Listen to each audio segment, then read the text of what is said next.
pessoal, começa mais um bate-papo sobre vida, música e empreendedorismo. E hoje a gente está com o ganhador do prêmio de produtor do ano, guitarrista e arranjador Ed Oliver. Que orgulho, cara. Fala, meu amigo, cara, muita honra estar com vocês aqui. Obrigado pelo convite e tenho certeza que o nosso papo vai ser muito legal. Vou aprender muito com as entrevistas e espero que a gente possa também transmitir um pouco para vocês que estão assistindo. Obrigado pelo convite. Que bacana, a honra é toda nossa, Ed. Ed, conta um pouquinho dos projetos que você está fazendo hoje. Graças a Deus eu tenho trabalhado bastante na área da produção musical, fazendo diversos projetos, né? Tanto direção da parte dos singles, como a parte de arranjos, composições. Então acabo trabalhando um pouco nesse nicho, tanto na parte de escolher repertório, produzir o arranjo, gravar na prática. Aí tá precisando de composição, a gente trabalha também no lance da composição. Então, graças a Deus, tem vários projetos em andamentos aí, sempre fazendo coisa nova. Que bacana. Como começou essa carreira? Cara, na verdade, o start para a produção começou na igreja, né? Porque, assim, eu comecei tocando guitarra, né? Onde era minha grande paixão, tocar guitarra. E aí, por necessidade, eu acabei aprendendo teclado, aquela coisa, músico de igreja, né? Acaba fazendo aquilo que precisa. E aí, uma certa vez foi montado um coral na igreja e a galera não manjava muito de abertura de voz. Eu falei, cara, eu vou estudar esse negócio. E aí chegou um ponto que eu percebia que eu gostava. Por exemplo, não importa se eu ia estar tocando guitarra, se eu ia estar tocando piano, se eu ia estar regendo coral. Eu percebi que eu gostava mais da música do que do instrumento em si. Foi aí que eu comecei, falei, cara, acho que isso é coisa de produtor, né? Que gosta de coordenar coisa independente do que está acontecendo. Então eu comecei a perceber que eu gostava mais de estar envolvido com a música sendo o que for, do que estar com a mão em um instrumento específico. Foi aí que eu falei, cara, acho que... E eu tava ali, às vezes, regendo coral e conseguia perceber, né? Tipo, cara, o batera tá fazendo uma outra condução nesse momento. Tipo, via, por exemplo, o tecladista invertendo baixo. E aí eu conseguia prestar atenção, pô, o contralto tá cantando mais alto que o soprano. E eu comecei a perceber que o meu ouvido acusava coisas assim, sem eu querer. Tipo, eu tava lá e eu falei assim, cara, eu acho que tem alguma parada aqui. E aí depois eu fui acabar descobrindo, eu falei, cara, isso tem muito a ver com produção musical. Então começou tudo na igreja de uma forma muito natural. Que legal. Você já trabalhava profissionalmente como guitarrista antes de trabalhar com produção? Inclusive isso é uma pergunta importante e eu sempre aconselho isso, né? Que as pessoas que têm o sonho de viver da música e às vezes não sabem como fazer. Por exemplo, cara, pô, hoje eu sou casado, tenho filho, então tal, pô, eu quero muito viver da música, mas de alguma forma, pô, não sei, o lance da estabilidade. E eu sempre dou um exemplo como eu comecei, porque eu tinha um outro emprego, mas, como eu já estava envolvido com a música há bastante tempo, eu dava aula. Então, eu sempre falo assim, cara, um bom começo mescla o seu trabalho até com que ele inteiramente possa ficar direcionado à música. Eu comecei assim, na verdade, nessa época, por exemplo, eu já dava muitas aulas, ou seja, parte da minha renda e parte do meu tempo era ensinando música, só que eu fazia outras coisas também, tinha um segundo emprego, até um momento, depois de muitos anos, que acabou afunilando. Eu fui mandado embora dessa empresa onde eu estava e ali eu tomei a decisão, falo, cara, agora eu vou dedicar 100% à música. E aí foi que começou, profissionalmente na música. E como que foi o seu preparo como guitarrista, por exemplo? Você passou por uma escola ou não? Foi autodidata? Como foi? Cara, isso é muito interessante.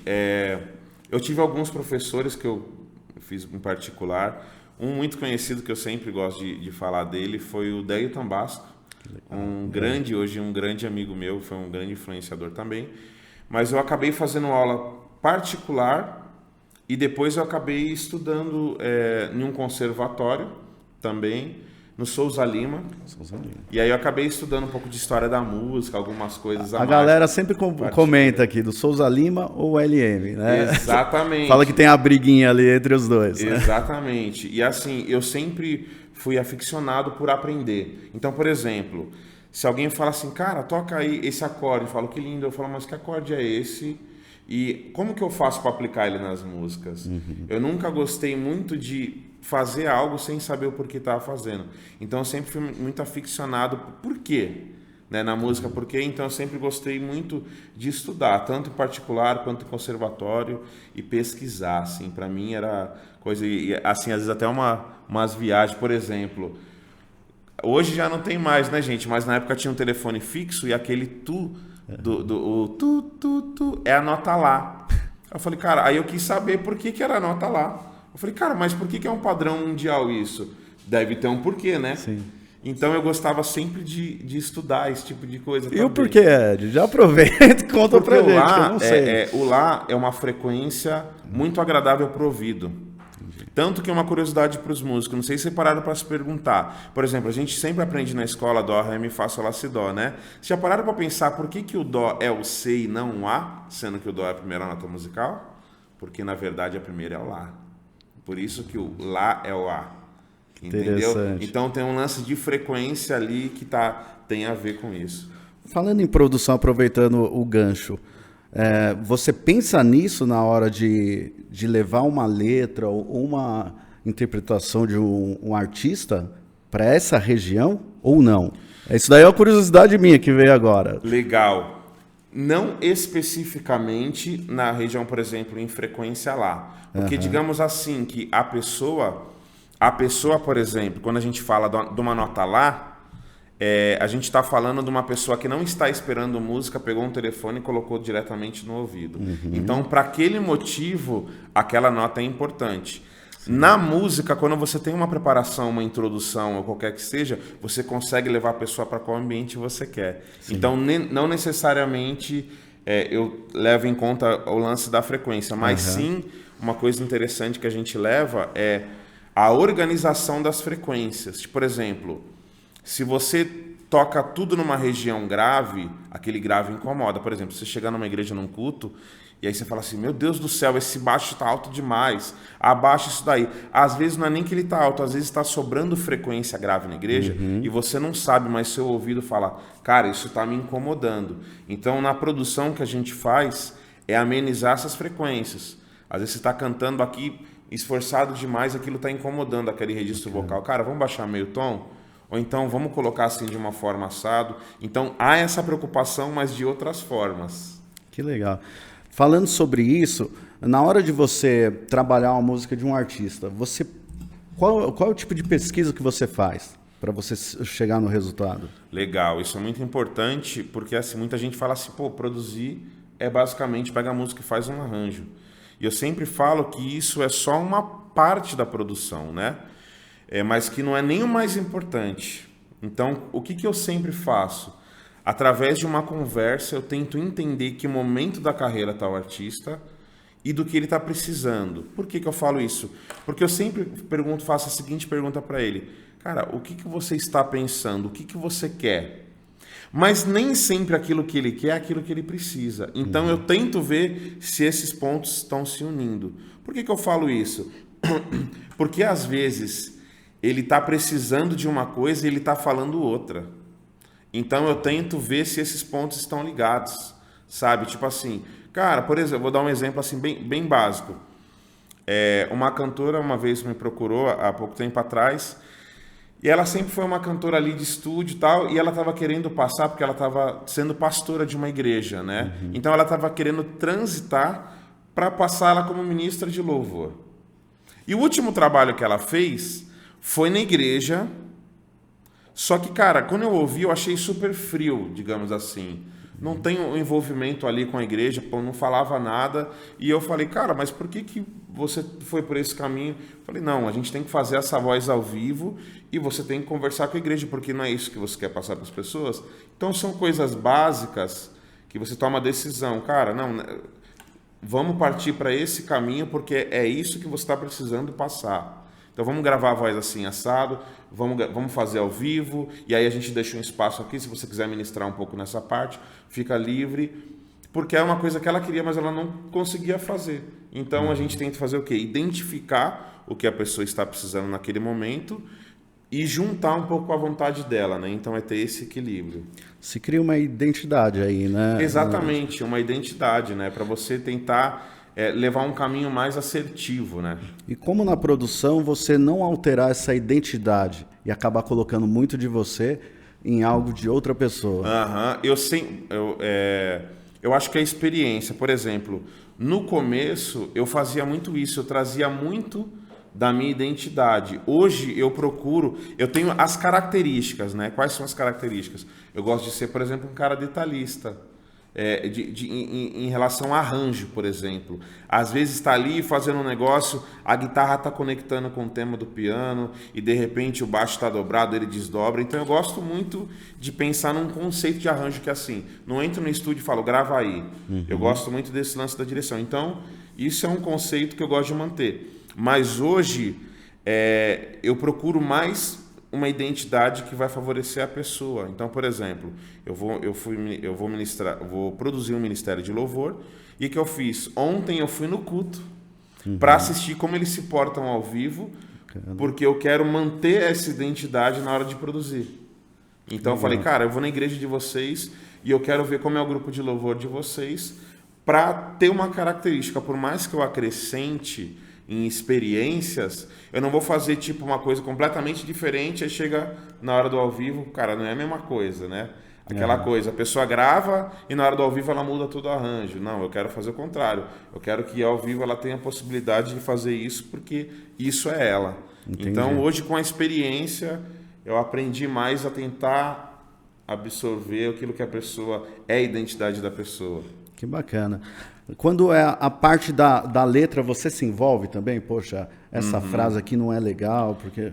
Como que é esse processo? Cara, com certeza eu gosto bastante, tanto na parte da letra quanto na parte da melodia. Porque às vezes a pessoa que está compondo, cara, ela tem aquele chamado para fazer aquilo, mas, por exemplo, às vezes um conhecimento harmônico que ela tem no instrumento limita ela em algumas coisas. Então, às vezes, o que eu faço eu sempre ouço a música como um telespectador, tipo, não como produtor, tipo, deixa eu ver a sensação que isso me causa. E às vezes eu penso, cara, tal parte poderia ser um pouquinho mais envolvente. Que tal se a gente pegar essa frase e a gente cantar dessa forma? Vê o que você acha.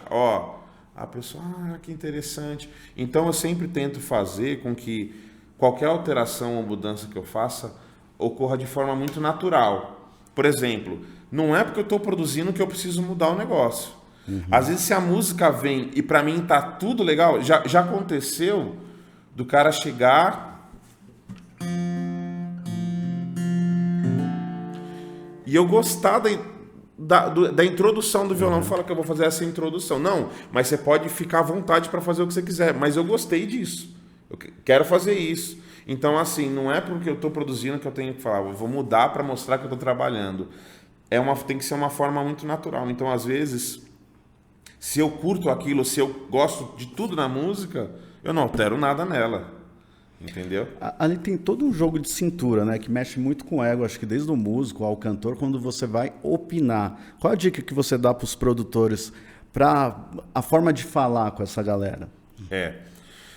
Vamos lá. Existem, acho que, níveis, né, do profissional. E eu falo disso do artista também. Por quê? Eu percebo que quanto melhor é o cantor, menos trabalho a gente dá para fazer qualquer tipo de alteração, porque ele é muito flexível. E às vezes a pessoa, quando ela não tem experiência, parece que é o contrário, mas não é. Ela fica muito, tipo, resistente, né? Então é muito importante, se eu fosse dar uma dica para os produtores, que fale as coisas sabendo que a pessoa é o dono do projeto e como que você apresenta possibilidades para melhoria daquele resultado e não como eu sou produtor, eu vou mudar. Porque acho que hoje até que não, mas antigamente os produtores eles se sentiam muito dono do projeto. Tipo, eu sou produtor, é assim que eu vou fazer. E eu sempre falo o seguinte, o produtor ele é um auxiliador do projeto, ele não é o dono do projeto. O dono do projeto é o artista, até porque ele que vai carregar isso para o resto da vida, para o ao vivo. Então ele tem que ser um auxiliador. Então é passar para a pessoa que você não está menosprezando de qualquer forma uma ideia dela, mas você está botando opções ali para engrandecer pela experiência. Então, o que você acha? Eu sempre falo para a pessoa, nunca falo, vamos fazer isso. Eu falo, cara, o que você acha disso?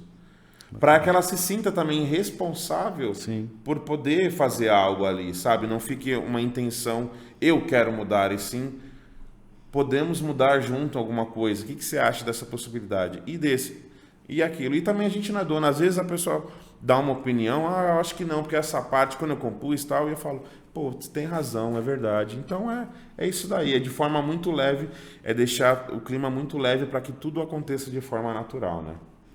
Uma dica para os músicos. Quando você escolhe um músico para gravar em alguma produção sua, quais são as características que você busca do cara? Cara, basicamente, timbre, feeling e disciplina. Por quê? O timbre é a sonoridade, né? Não adianta o cara ser bom com a sonoridade ruim. O feeling é para ele ter o tato para perceber aonde ele pode agregar na música. E a disciplina é para ele entender também que aquela música não é um espaço para ele dar um show, né? Então, às vezes, é algo simples. Cara, aqui eu pensei a gente entrar de forma bem simples. Às vezes, um músico que ele não tem tanto mais esse lado da experiência, que ele vai querer fazer? Ele vai querer fazer coisas que destacam o instrumento dele. Mas, às vezes, o instrumento dele não precisa ser destacado ali naquela hora. Nem, às vezes, na música. Às vezes, quando eu vou gravar alguma coisa, eu gravo um negócio para ele ficar em segundo plano. Tipo assim, até a pegada... Vou dar um exemplo. Ó, se eu fosse fazer um dedilhado aqui, eu vou destacar um pouco mais. Ó.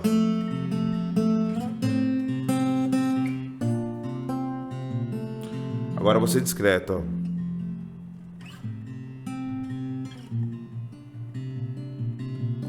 Porque às vezes eu não quero que esse violão ele soe em destaque. Às vezes eu quero que ele tenha um leve movimento. Então a minha pegada já muda para isso. Então são essas três características: timbre, o feeling e a disciplina. Na sua opinião, qual a dificuldade que os músicos hoje têm no estúdio, por exemplo? Quando você pega um cara, às vezes o cara fica nervoso, ou às vezes falta um pouquinho de criatividade por causa do momento ali. Que, na sua experiência, como que é esse processo no estúdio?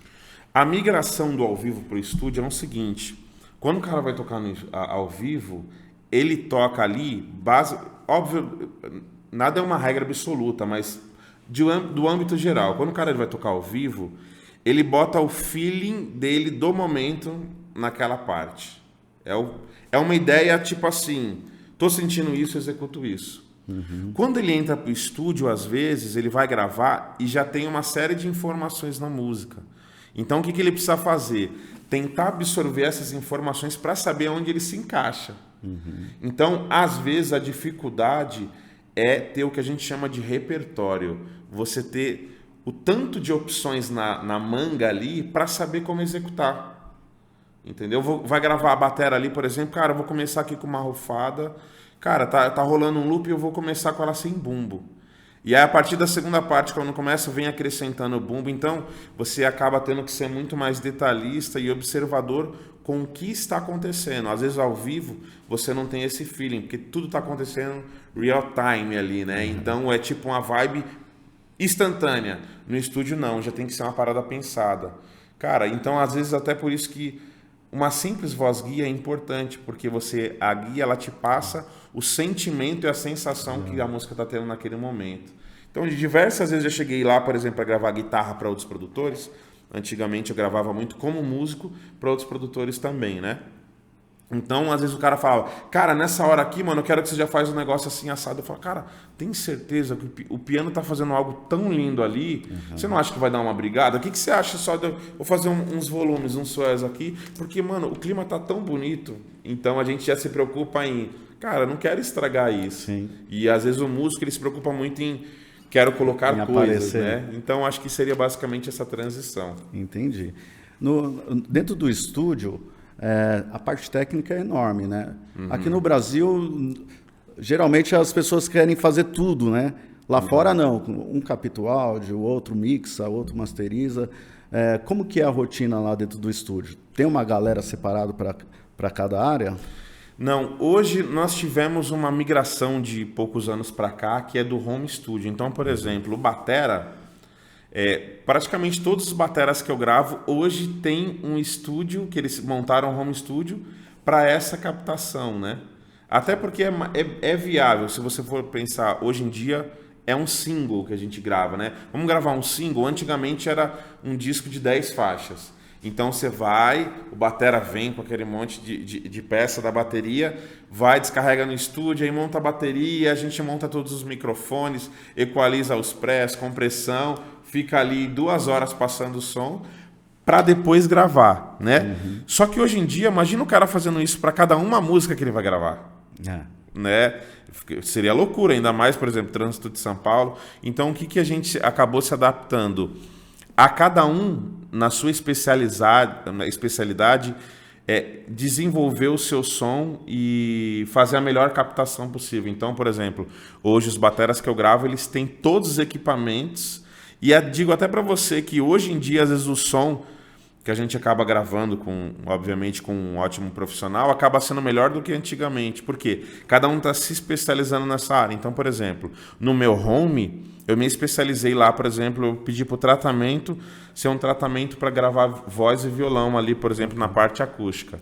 Aí guitarra, tudo não tem, é uma outra vibe, né? Então, por exemplo, se fosse para gravar uma bateria lá, eu não conseguiria gravar no meu home, porque a sala não é apropriada e o tamanho também não. Então, eu já procuraria outro lugar. No caso desses músicos, eles já procuraram esse lugar para se habituar ao seu instrumento. Entendi. Então deixa uma dica para a galera na questão de equipamentos, né? Porque Exatamente. Se isso vai para o cara fazer isso em casa, a qualidade de equipamento dele tem que ser bem legal, né? Com certeza, né? É o que eu sempre digo, né? O ouvido, ele não vê.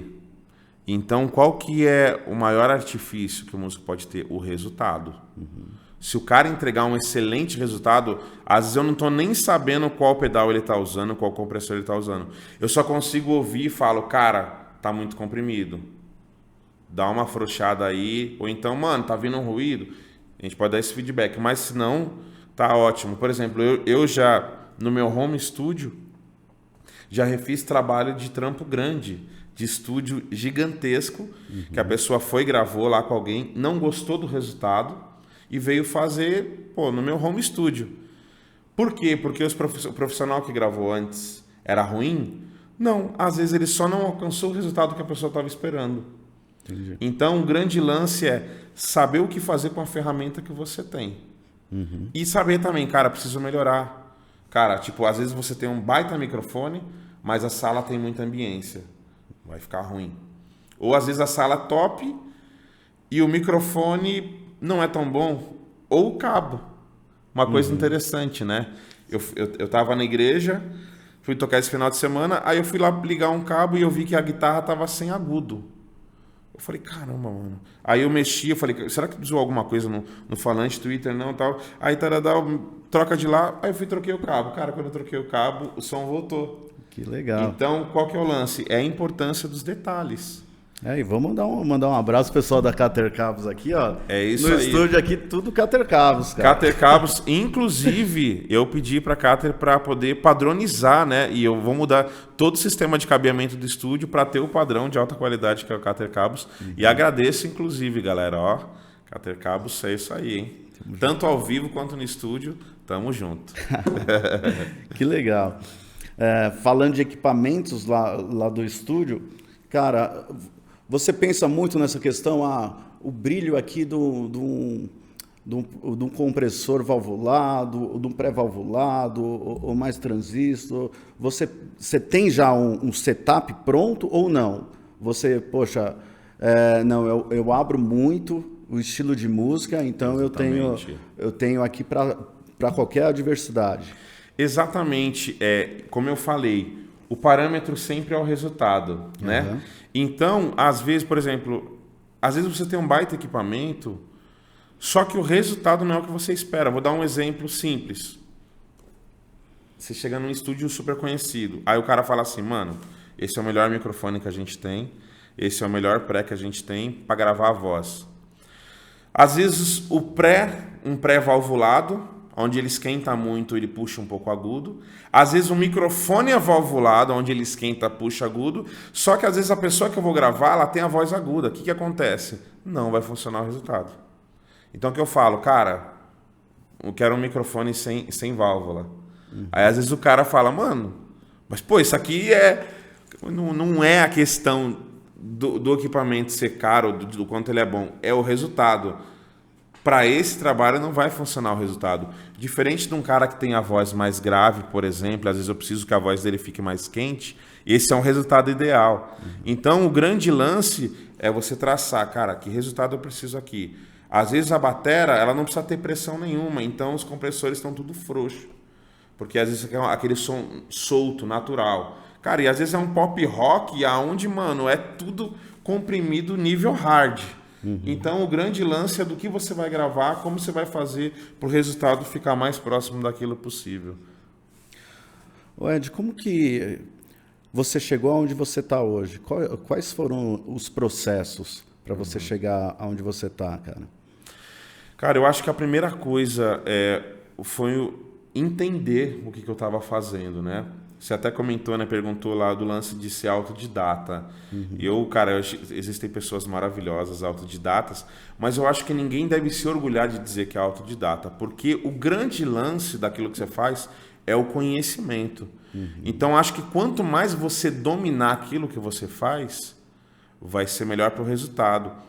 E eu sempre gostei demais de aprender. Por exemplo, estou gravando, como é que é esse resultado? Na parte musical, por exemplo, Cara, uma simples inversão faz toda a diferença. Então, é conhecer o mínimo detalhes. Eu sempre gostei de estudar, me questionar, fazer teste, de criar. Então, o conhecimento é o principal, acho que para qualquer função. E a segunda coisa é acreditar, né? Você vai, por exemplo, cara, chegou um momento que eu falei assim, pô, eu precisava comprar, eu morando ali, vou dar um exemplo bem básico, eu gosto de dar exemplos. Cara, meu home studio, ele é tratado, mas não é isolado. Ou seja, existe um certo vazamento para fora. E aí eu precisava melhorar meu nível de gravação de guitarra. E aí eu tinha um amplificador. Cara, para você gravar microfonado, você tem que dar som no negócio. E, mano, os vizinhos iam morrer comigo. Só que, ao mesmo tempo, um amplificador, às vezes eu gosto de gravar em estéreo, ou seja, duas linhas, o L e o R. O amplificador em si, ele é mono. Então eu precisava de mais um amplificador. Aí eu falei, caraca, eu vou ter que ter 2 amplificadores, vou ter de repente que ter um isobox, mas onde eu vou colocar isso? Eu vou colocar isso no banheiro, o som vai abafar, não vai ficar... Vou ter que investir. Aí comprei um Kemper. Só que antes de comprar, o que eu pensei? Cara, é muito caro isso, negócio criado na Alemanha e tal. Só que a gente tem que pensar, não é um gasto, é um investimento, cara. E você já ganhou produções por causa disso? Sim. Porque a gente tem que separar uma coisa. Gasto é algo fútil, que você pode, às vezes, não fazê-lo naquele momento. Investimento é para o seu crescimento. O que eu percebo muitas das vezes? As pessoas, por exemplo, a primeira vez que eu postei a foto de um camper, a galera brincando, né? Eu tenho muitos amigos rico, né? Postando para mim nas redes sociais. Só que detalhe, eu comprei usado parcelado em 12 vezes. Então, às vezes eu vejo as pessoas falando assim, cara, meu sonho é ter um desse. Só que não dá um passo, cara. E o lance, assim, além do lance do conhecimento, é você acreditar no seu trabalho ao ponto de saber que você precisa investir. E que aquilo vai voltar para você, entendeu? Então, eu vejo que muita gente, tem gente talentosa, com conhecimento medroso. O cara não toma o passo que precisa ser tomado para avançar. Aí ele fica ali naquele mundinho... E não sai dali, cara. Porque ele, na cabeça dele, é como se ele acreditasse só mais ou menos. Tipo assim, daqui eu não consigo passar, então daqui eu não avanço. Então, acho que seria isso o lance. Buscar o conhecimento e o investimento, a coragem para você entender que, cara, eu preciso investir nisso aqui, para passar daqui precisa desse ponto. Então, é você acreditar no negócio mesmo. Meter as caras. E qual foi o momento que o seu network aumentou e as pessoas começaram a conhecer esse trabalho seu? Cara, eu acho que foi de forma muito natural, né? Porque cada trabalho que você vai fazendo vai tendo uma exposição. Engraçado que a exposição ela é incontrolável. Isso é muito Legal. bom. Por que eu falo isso? Porque eu comecei também em alguns momentos a gravar uma galera mais conhecida, e às vezes eu chegava num lugar e o cara falava assim, mano, eu vi seu trabalho no trampo do fulano de tal, que era alguém assim, desconhecido em relação à mídia. Eu falava, caraca, mano, não acredito que foi através daquele trabalho. Então isso é muito legal. Parece que cada trabalho que você faz é uma semente que você vai deixando no meio do caminho. E elas vão gerando frutos e você não sabe, às vezes, quando você vê o resultado, de onde foi aqueles frutos, né? De qual trabalho foi. Mas, aproveitando não só porque essa pessoa, inclusive, vai dar uma entrevista aqui, mas eu vou falar assim que a grande virada assim, na minha profissão foi ter produzido uma amiga minha chamada Dani Grace. E através dela, do Denis também, que é um cara que super me incentivou, eu percebi, porque assim, você vai fazendo trabalhos e as coisas vão tendo um ritmo, né? Vão tendo um ritmo. E eu percebi que depois desse trabalho, o ritmo acelerou demais. Então, eu sou muito grato a Deus também por cada trabalho que eu fiz, mas também por esse trabalho de amigos que foi muito importante para mim. Que bacana. Você já tinha amizade com eles? Não. Como que foi esse projeto? Então, na verdade, nós nos conhecíamos e olha que interessante, por uma gravação que eu fui, né, na época eu lembro do Comunhão, Adoração, e aí eu vi a Dani cantando lá, cantava pra caramba, tal, tal. Cantava ou canta? Canta pra caramba. É que eu tô me reportando na época lá, né? Tipo, uau, eu tô né? brincando.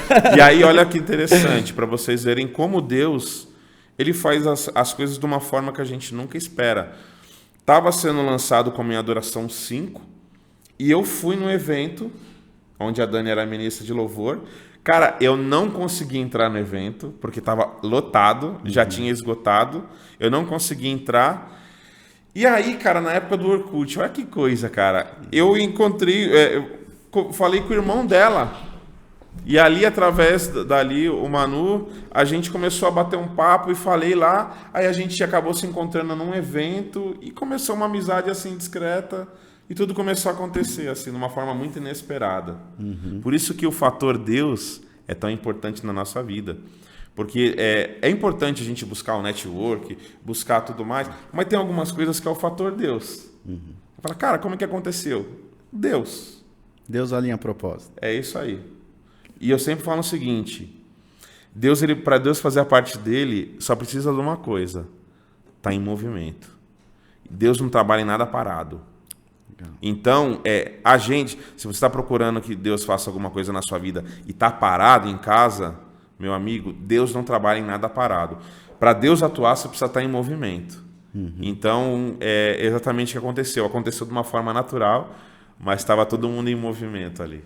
O China de Castro veio aqui, ele falou algo interessante. Ele falou que na época dele, estava tocando Raiz Coral, eles estavam curtindo, depois eles subiam para tocar e ficava nessa de um curtindo o trabalho do outro. Né? Hoje a gente vê uma certa rivalidade. Qual é o seu pensamento sobre isso? Cara, meu pensamento é que isso é triste demais. Eu vou ser sincero para vocês que eu já tentei fazer amizade. Hoje eu sou amigo de muitos produtores e a grande maioria não é assim, mas eu já quis me aproximar de pessoas que eu admirava, até de produtor musical, que eu percebi que não quis aproximação por eu ser um produtor rival. E é muito ruim isso, porque eu sempre digo o seguinte, meu irmão, no reino de Deus não existe divisão, né? O pão é o quê? Partilhar.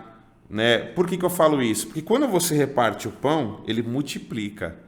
Vê na multiplicação dos pães.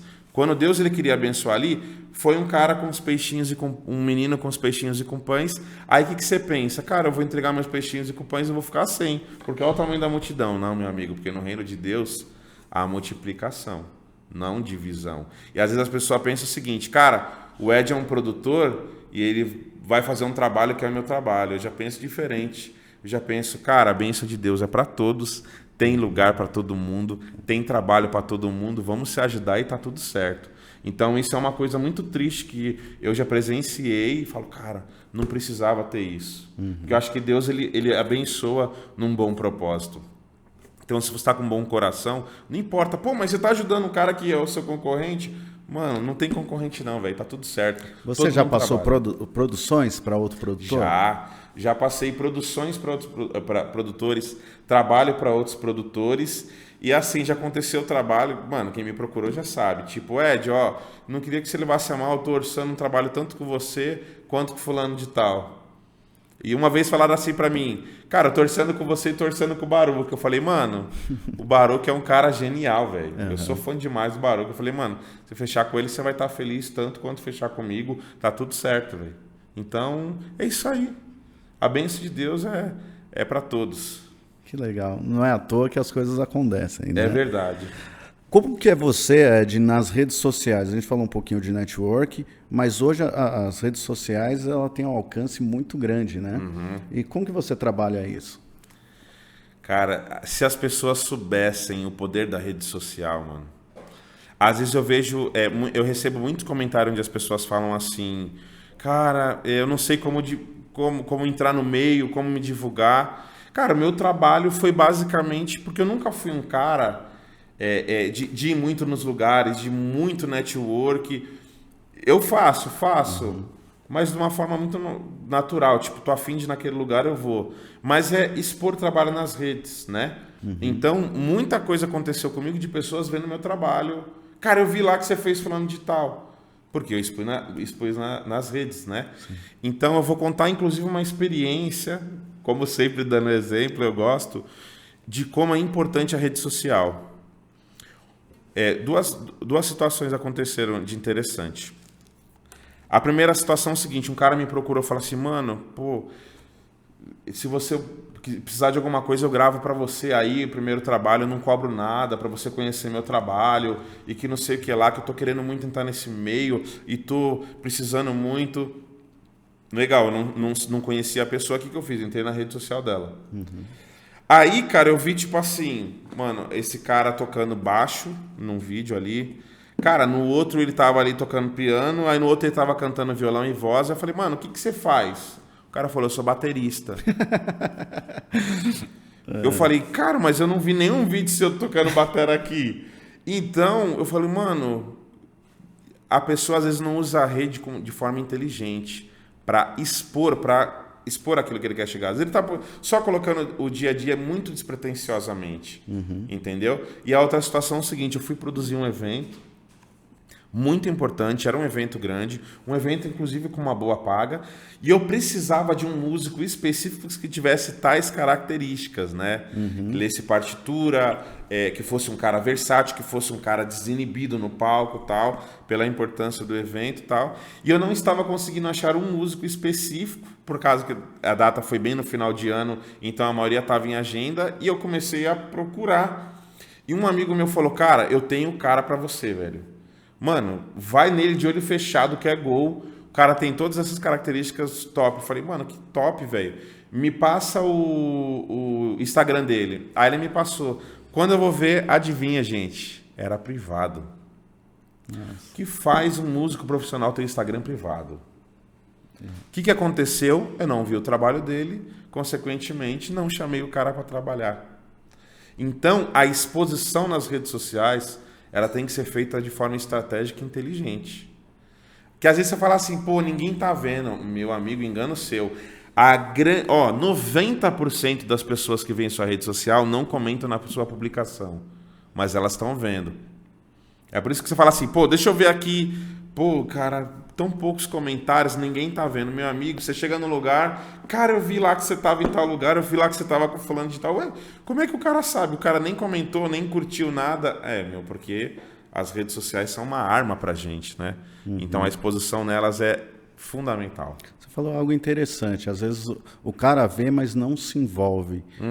Você tem algo em você que analisa isso? Poxa, o cara não se envolve por quê? Tem medo de dar mais crédito pro músico que de repente toca a mesma coisa ou não?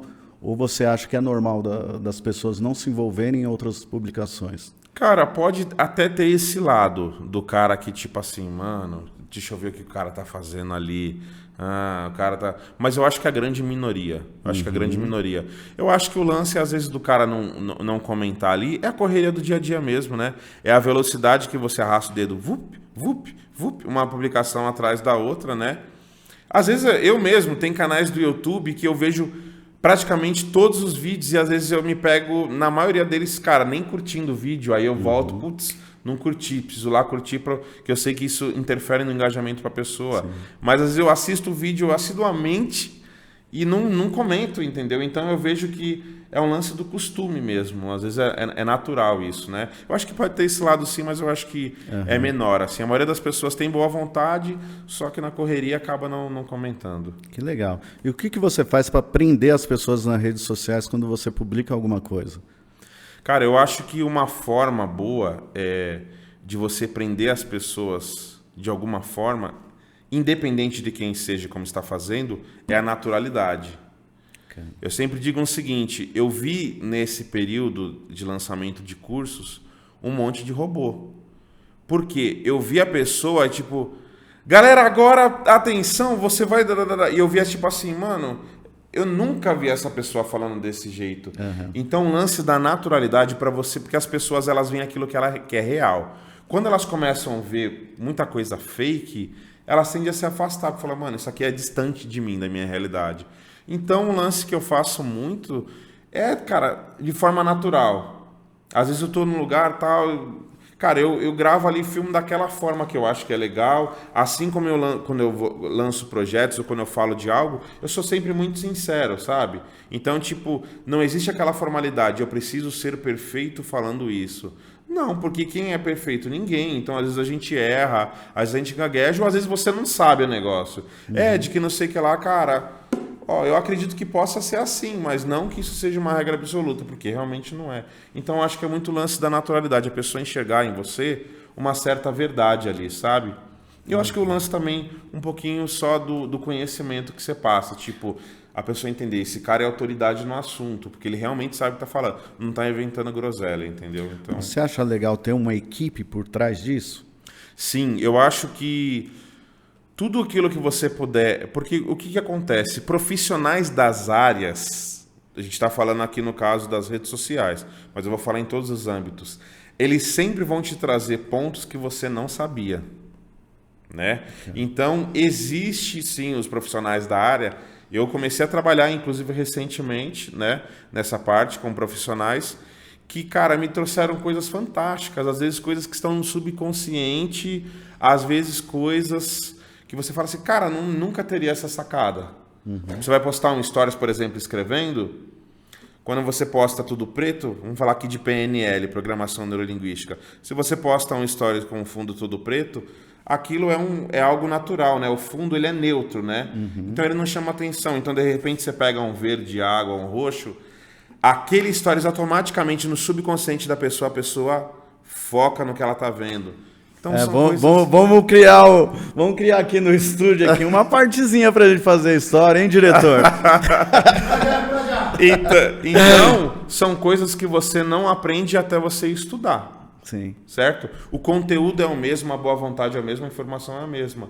Mas o conhecimento pode trazer coisas para você que você fala, caraca, não tinha pensado nisso. Que legal. Ed, essa é uma pergunta que acho que vai bater... aqui no peito. Como que é o Ed depois do Covid?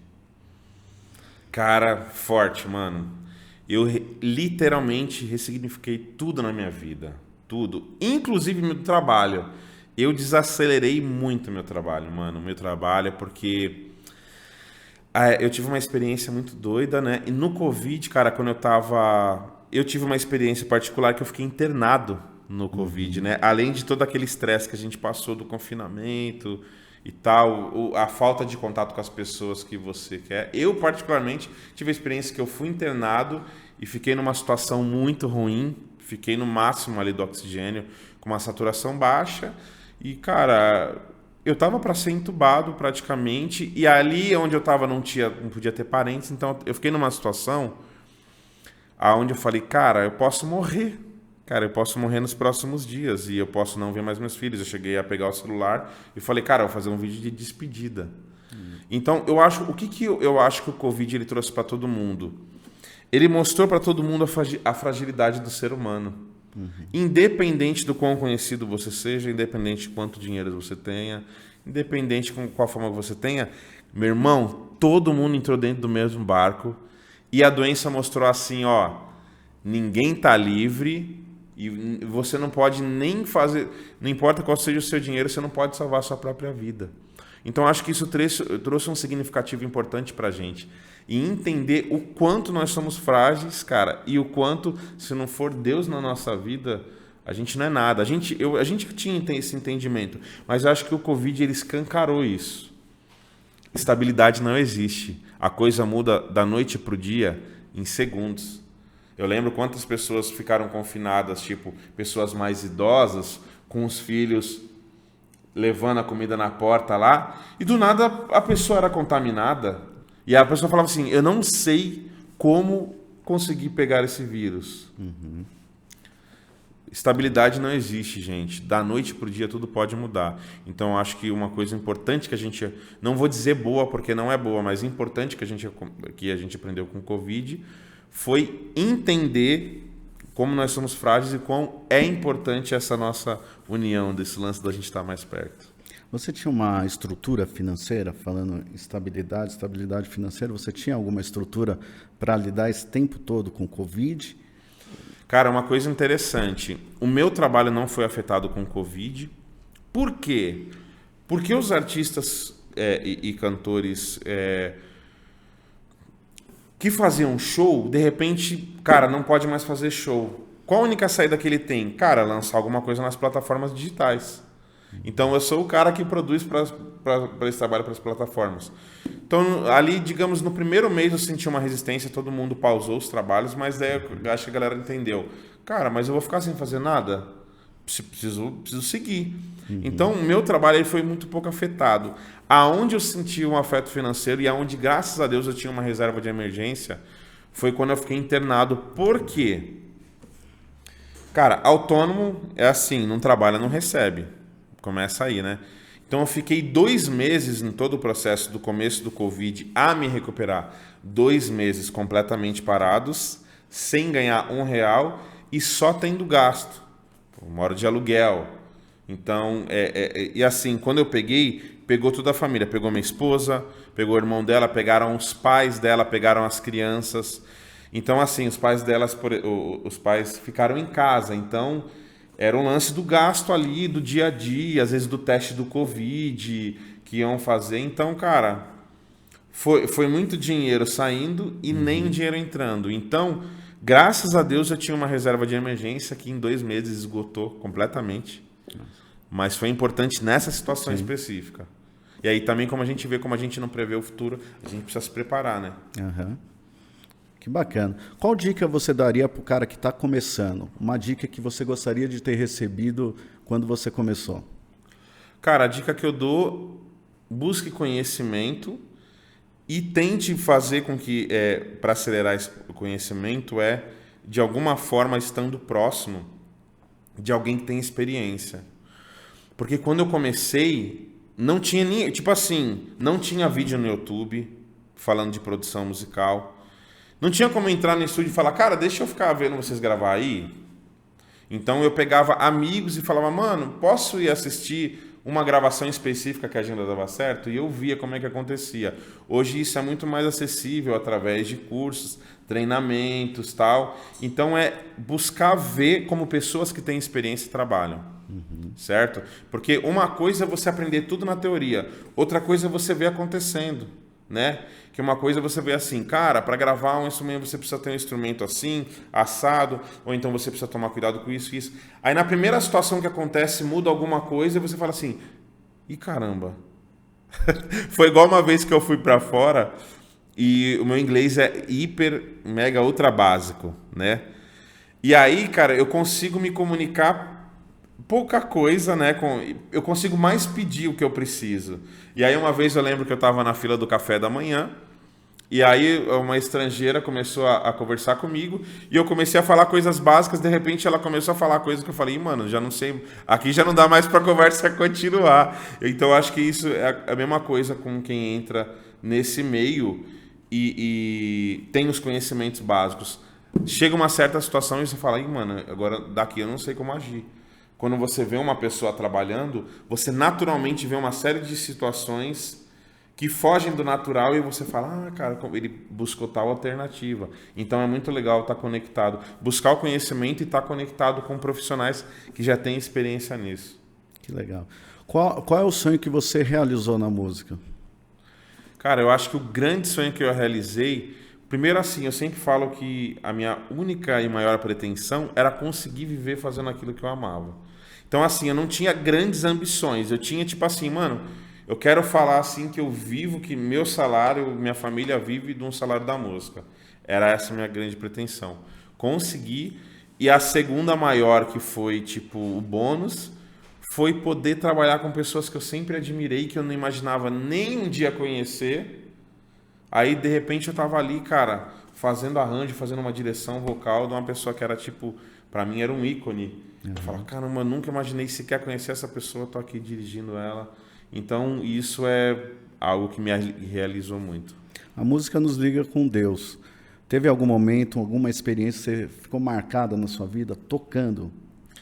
Cara, tiveram várias, na verdade, mas assim, uma coisa que me chama a atenção até hoje, em tempos de dias atrás, é tipo de eu começar a fazer um arranjo e começar a chorar.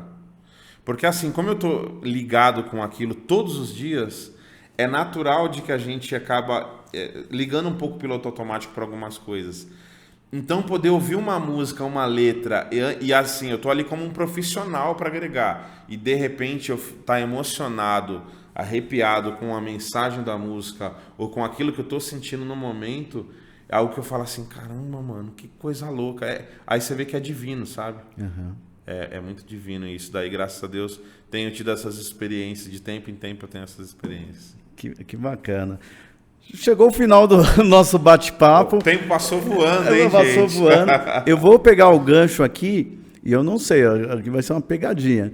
Você consegue tocar algum arranjo de uma dessas músicas que você teve essa experiência, agora no final? Cara, não tô lembrado no momento de uma dessas músicas assim. Até porque é muito engraçado.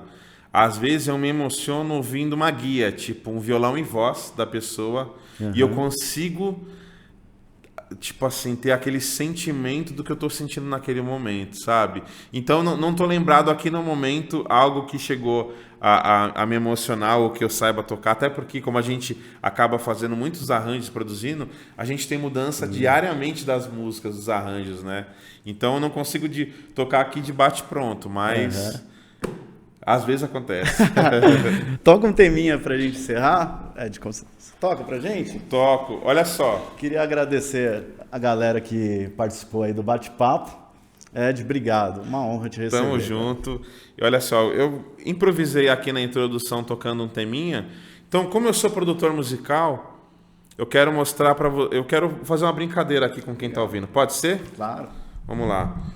Eu sempre gosto de dar exemplo e exemplos muito simples. Então eu vou mostrar de uma forma mais simples possível de um músico que está iniciando como a gente pode pensar harmonicamente em cima de uma melodia e como o que o produtor musical faz muitas das vezes é botar mais emoção em algo ou deixar algo um pouco mais brando. Então ele consegue sacar e falar, cara, a gente precisa um pouco mais de movimento aqui. E aqui um pouco menos de movimento. Então eu vou mostrar como a gente consegue pensar nisso num exemplo muito simples. Vambora? Vamos lá. Eu vou pegar aqui uma melodia, ó.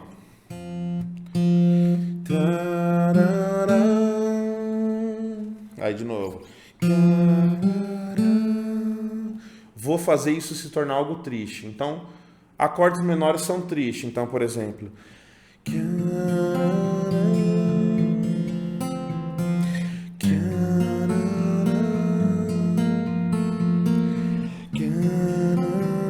Dois acordes. De repente falar assim, cara, eu quero essa mesma melodia se torne mais feliz.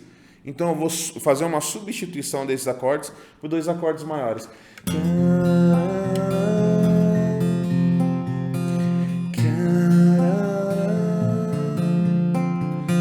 Triste.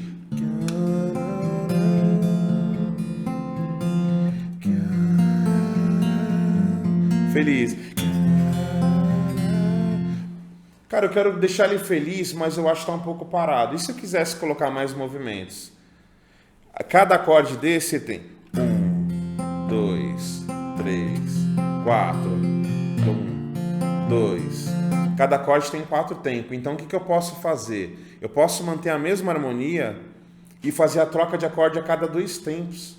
Isso vai criar um negócio que a gente chama de movimento, que seria...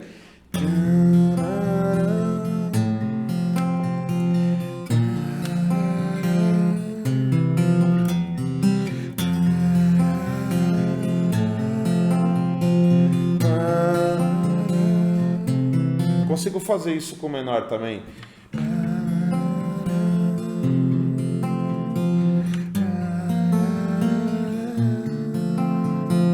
E de repente numa música, porque é esse o grande lance, você consegue levar a música para esferas diferentes. Nada impede de eu começar com um tom feliz e acabar com um tom triste para acabar. Vamos tentar?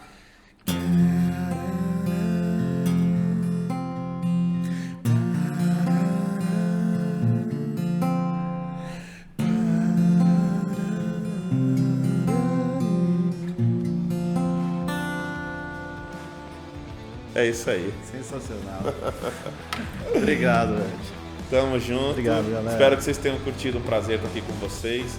Parabéns. Honra também estar com vocês, Capos. Tamo junto demais. Valeu.